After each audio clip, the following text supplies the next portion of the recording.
আসসালামু আলাইকুম দর্শক, ওগান্ডা টিভির তার সিরিয়াল নিউজে আপনাদের স্বাগতম। শুনছিলেন বিকাল 9টার সংবাদ। ঈদের ছুটিতে জমজমাট দেশের সব পর্যটক কেন্দ্র। জানা যায় সুইমিং পুলে গোসল করার সাথে সাথে মেয়েরা অতিরিক্ত হিসু করার কারণে দেশে বিশাল এক বন্যা হওয়ার সম্ভাবনা রয়েছে বলে জানিয়েছেন আবহাওয়া অধিদপ্তর।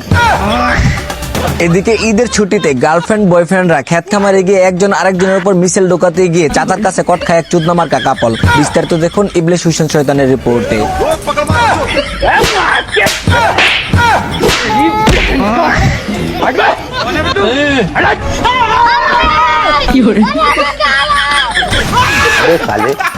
এদিকে কিছু জানোয়ারের বাচ্চারা বাপের গলায় পাড়া দিয়ে বাইক কিনে 2500 সিসিতে টেনে আজরাইলের কবলে পরে হুগা মারা খায় কিছু বাঞ্চুদ মার্কা ছেলেরা। শিয়াল বলে আমি কখনো মুরগি খাই না, বিড়াল বলে আমি কখনো কাটা পছন্দ করি না। এদিকে হাদি হত্যার প্রধান আসামি ফয়সাল করিম বলে আমি হাদিকে হত্যা করি নাই। 14 দিনের রিমান্ড শেষে আদালতে নেওয়ার পথে সাংবাদিকের কাছে বলে সে নাকি হাদি হত্যায় জড়িত নয়। বিষয়টা এমন হয়ে গেল না, সানি লিওন বলতেছে যে আমি কখনো পরকীয়া করি নাই। জানা যায় এদেশে অতিরিক্ত পাইলিনের কারণে হ্যামলেট ফেটে যাওয়ায় ফয়সাল করিমের মতো চুট্টা মারার জন্ম হয় বলে জানিয়েছেন নিরাপদ প্যান্থার মন্ত্রণালয়।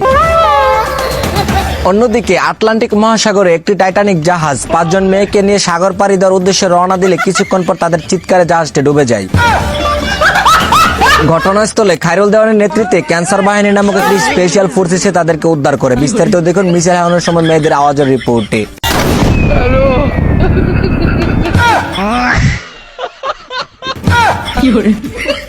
দর্শক, আমি সাংবাদিকের মনে একটাই প্রশ্ন, তেলাপোকা থেকে চিল্লাচিল্লি করা মেয়েগুলো কিভাবে পারে হিংস্র প্রাণীর বাড়িতে অর্থাৎ জঙ্গলে গিয়ে ইটিস পিটিস করতে? অবশ্যই কমেন্টে জানিয়ে যাবেন। ধন্যবাদ।